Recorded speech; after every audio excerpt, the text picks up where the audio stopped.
I would have to ask the people. I would have to actually talk to the people. See, and they would determine what they are, and if the other white people go along with it, then I would have to accept that as probable cause to believe that the people are, for all practical, white people. Because it is the white supremacists who determine who is white and who is not. There are millions of non-white people who call themselves black, and who white people say, yes, you're black, even though you look like you're white. But yes, you are black. You call yourself black, and I recognize you as being black and will treat you as being black. Mm-hmm. And so then, for all practical purposes, that person is black. Many black people we call black right here in this area of the world, have many of these people in what we call our families and whatnot. People who could so-called pass for white. But they are classified as black. They accept the classification as black. They function as black. And the white supremacists, which is the real criteria, say that they are black. And so, for all practical purposes, they are black. So in direct answer to the question, you have to talk to the actual people and then see how the other white people interact with them. Now, these white people may decide that these people who are considered to be non-white, even though they look like they're white, if they'll say, no, I'm not white, and I'm saying I'm not white. And I'm not going to function as a white person.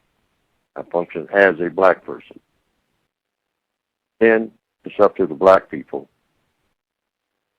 to be maybe suspicious of whether or not this is a trick, but to just observe.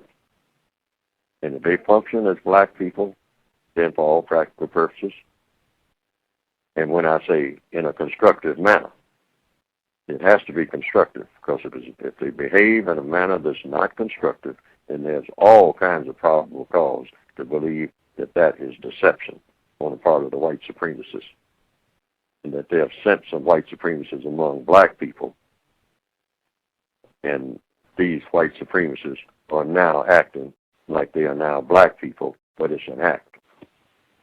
So there's probable cause for suspicion, but the suspicion will prove itself one way or another by whether what they do is constructive.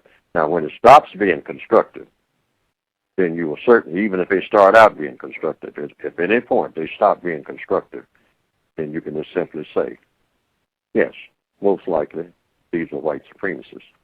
Since according to the code, you never really identify anyone as a white supremacist.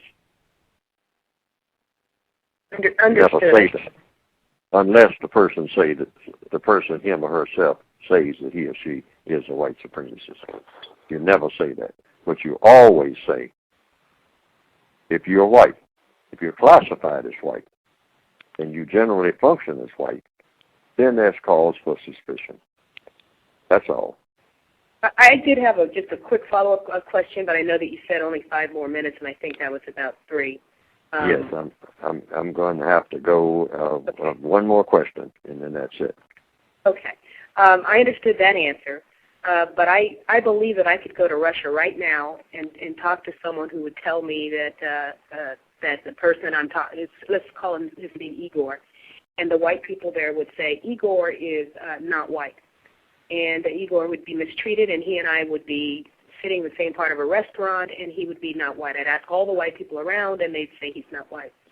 Igor and I could get on a plane together, fly to San Diego together, and Igor's told, now you're white. And I ask Igor, are you white? And Igor says, yes, I'm white. And I ask any number of white people, and they say, yeah, he's white. And Igor wants to be white. And it's all in the same day. Yes. Is this so Igor, according to counter-racist logic, Igor is now officially white. So it could depend on the time and place. Yes. Okay. Unless you perceive that Igor is acting under duress, and that Igor is lying to the white supremacists and telling you the truth. But that's for you to determine.